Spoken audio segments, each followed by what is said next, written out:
What's up guys, and welcome back to another video. In today's video we are counting down my top 15 bucket list theme parks across the world. Now for this video I decided, because there's certain parks in my home country of England I want to visit, and they're a lot smaller than the big ones in America. So I've decided to split this video into 3 thirds, with 5 of them being for the UK, 5 for Europe, and 5 for the United States of America. I was thinking that potentially I'll do it top 20 and do 5, my hair is a mess, do 5 in Asia, but I don't really know the Asian parks that well. We've got Nagashima Spa Land and Fuji-Q Highland, and then the rest. So, starting off with my top 5 bucket list theme parks in the United Kingdom. In number 5 place is Drayton Manor.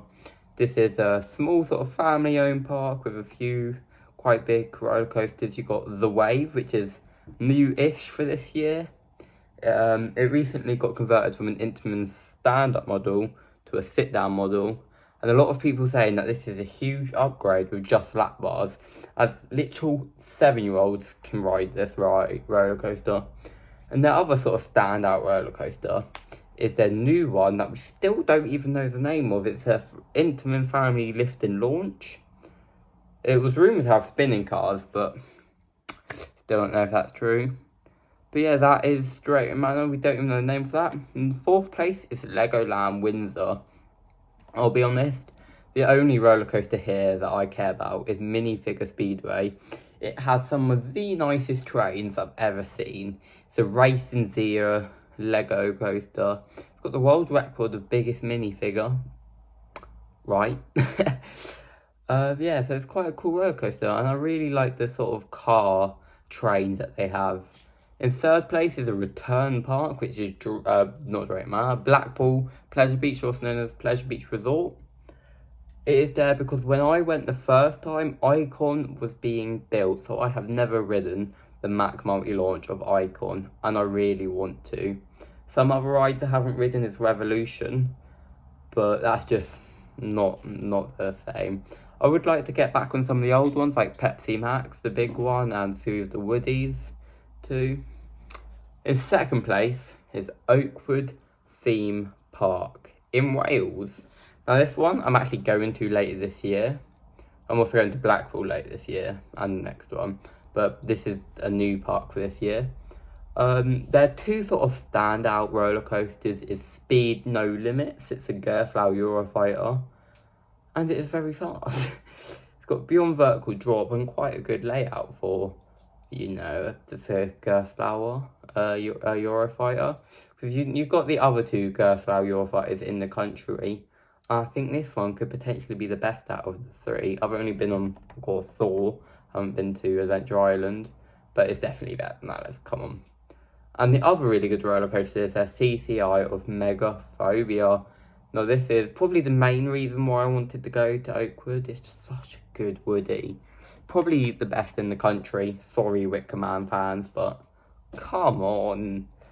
And the other sort of standout attraction is this huge sort of sky swing where you're on a harness and it just throws you across the sky. I have no idea what this is called, but it just looks amazing. And they also have quite a good water ride, which kills people, so, it doesn't kill people, but it has cost the life of someone. Now, in the top 1 park for the United Kingdom is, of course, Thorpe Park. If this isn't your top of your bucket list for this year, then you're an idiot. Hyperia is opening. We must all get there. And actually no one go, just so I can get the whole park to myself. I honestly can't wait for this Mack Hyper Coaster. It's going to be so good. Hyperia, got that weird sort of drop where it goes in on itself. You've got the 15 seconds of airtime. Fastest and tallest in the country. It's just unlike anything else. The only other roller coaster in the park I haven't ridden is the Walking Dead The Ride. And given I am a huge Walking Dead fan, I'm going to push myself to get on it, even if it's got a 9-minute queue. But anyway, that's my top 5 for the United Kingdom. Let's talk about my top 5 for Europe. In 5th place is Europa Park. Normally this is a theme park that I sort of slander, you know. I think it's not as good as everyone hypes up to be. And the fact is, it's still I still think that's true. However, when looking at its lineup, I think some of them really cater to my eyes. Like Silver Star, it's a B&M Hyper. My favourite roller coaster is B&M Hyper, so getting on another, won't mind. Voltron Nevera literally opened 2 days ago. My oh my, some of the reviews are just insane. It's a Mack Striker coaster. Yeah, I think that's correct. It's got quite a good like sort of layout and versions, a few secret moments when yeah, I won't spoil it. I had to spoil all my other things, but yeah, this also got Blue Fire Mega Coaster, which is like a Mack launch coaster, which is alright, and Woden Timber Coaster, which I think they like naming their roller coasters at the end, but it'll be another quite good one. In fourth place is Heidi Park. Got to have the Merlin parks in there. Unfortunately, Gardaland did not make this list, but at Heidi Park you got Crake, the B&M dive coaster, Colossus. It's a very nice Intamin prefab coaster. I was looking at the review, like POVs of this, and it is insane. You got Rita 2.0 in the desert. How could you not want this?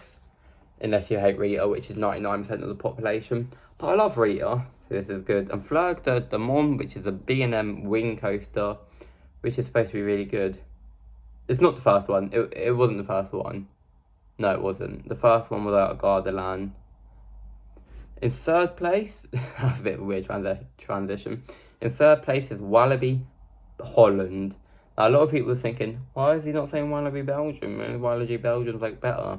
However, I think Walibi Holland beats them because they have the RMC of Untamed, which is just, it's so good. I really want to go on it. It's also got the Mack Big Dip of Lost Gravity.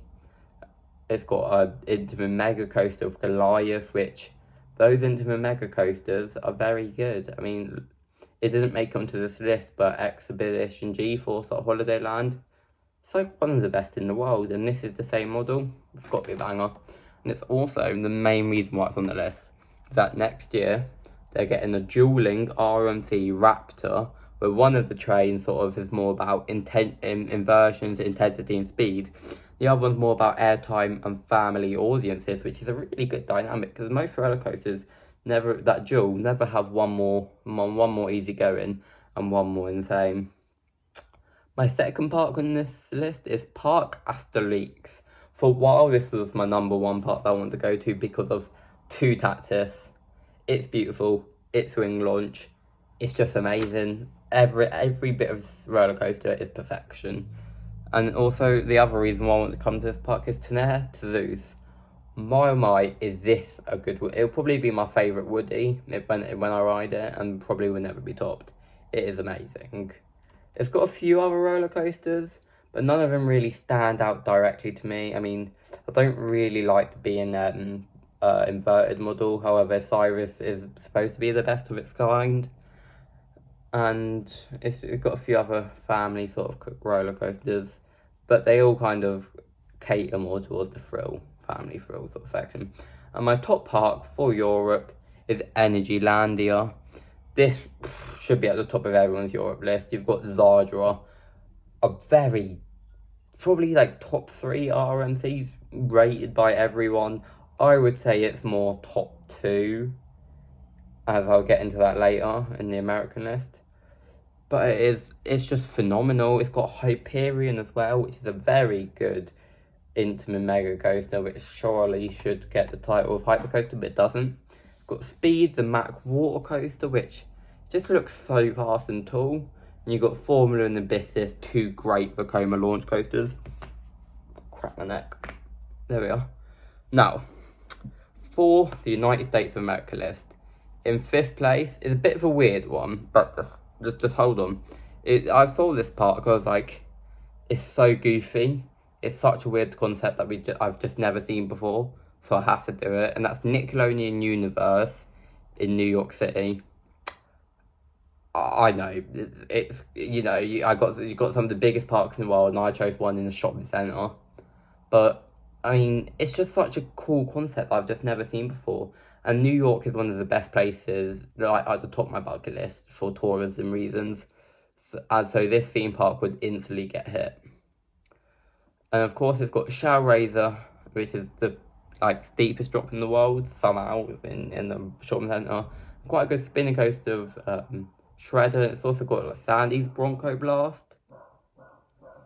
It's my dog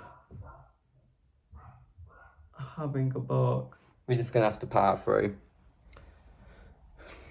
I just want to say that Hershey Park just narrowly missed out this list. So did Six Flags and Magic Mountain. Those two kind of they could all be swapped out with Nickelodeon Universe, and I wouldn't care. But there's just 4 better theme parks than those 3. In 4th place, Cedar Point. You may be weird, why isn't this number 1?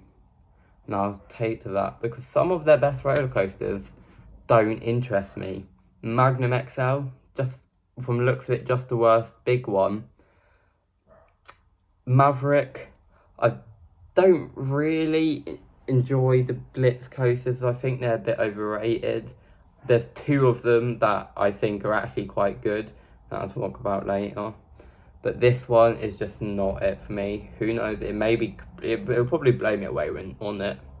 But at the minute, and the other one that I think is still a fantastic ride, but I think it's a little overrated and it's worse than a few other of its models, is Steel Vengeance. Here comes the hate. But I generally think that a few other RMCs tank it, and just because of its popularity, none of those other RMCs really get the spotlight, like Airy Force 1, another one that I'm going to talk about soon, Zardra. These are all better than it, but nobody really talks about them because Steel Vengeance is so big. The main roller coaster that's got my attention is Millennium Force. Most people are going to hate me, aren't they? But yeah, for me, what makes a roller coaster is height and speed. Millennium Force is both, and that right, it comes to me. It's also got Valravn, which is a B&M dive coaster. Yeah, of course. I think it might have been the tallest at one time, but I think Yukon Striker is now the tallest. One or the other. You got Gatekeeper, quite a good B&M wing coaster. And of course you got Top Thrill True too. If it was still Top Thrill Dragster, then it would not be. It would probably be sitting with the overrated part with Maverick and Steel Vengeance. But this sort of swing launch has got a 420 feet. Get me on it. At 3rd place, we've got Busch Gardens Tampa. You're going to see a theme with the next 3 theme parks. Now, this is just completely opposite of Cedar Point. You've got a really good, probably number 1 RMC in the world, Iron Gwazi. It looks beautiful. And, the POVs, it's so good. You've got Cheetah Hunt. I quite like how a lot of people slander this ride, but I really like how it mimics the movement of a cheetah. And from the POVs, it just uses that so well, and it's just, I think it's better. It's gonna be better than Maverick, and of course, SheiKra. It's the main reason why I want to come to this park. Very good dive coaster. Now this one and the next 2 I will be doing in a few years' time. That's kind of why they're so high up. But in number 2's place is SeaWorld Orlando. You can probably see the theme now, the Florida parks. But yeah, this theme park, even if I wasn't going to it, it'd still be so high up. Marine life is one of my favourite things. Mix in a world-class theme park. It's a done deal. It's like it says on the tin. Got Mako, a brilliant B&M hypercoaster, which most people say is the best. However, I don't think it'll beat Shambhala, and definitely with Silver Star won't. You also got, why did it be so noisy? You also got Pipeline, which is just a new type of roller coaster. I think will be quite a unique experience, mimicking a surfboard. And you also got Manta. Boy, what a flying coaster. There's some other rides like Kraken, Journey to Atlantis, Icebreaker, but none of them really come close to that top 3. However, they're all going to be bangers. And the number one park that is my top of my bucket list in the USA and the entire of the world is Universal Orlando Resort. So this includes Universal Studios, Isle of Adventure, and Epic Universe when it opens. It's just, I mean, Universal Studios Orlando alone really just doesn't, you know, with the talks of its best roller coaster closing down, which is very sad because I think it looks quite cool, other than the 5,000 break runs. But let's talk about some of the rides that really interested me. Number one, Velocicoaster. It's everything that Maverick and Cheetah Hunt and all the other Blitz coasters should be, but they're not. And that's why it's at number one for my most anticipated roller coaster. Hagrid's Magical Motorbike Creature Adventure, something or another. That roller coaster, oh my god, it looks to be probably one of the funnest roller coasters ever. The choice of being on the bike or the weird Harry Potter seat, and the 7 launches. I won't spoil some of the other moments in the roller coaster because, you know, it's kind of nice to be caught off firsthand. And of course, the Epic Universe roller coasters like Hiccups Wing Gliders, Starfall Racers, the Donkey Kong ride, and the sort of Evil ride. And of course, they've got the 2 indoor roller coasters, which are all quite good. But that is that. Those are my top 15 theme parks on my bucket list. So, I hope you enjoyed this video, and I'll see you in the next one. Sorry if I offended Steel Vengeance fans.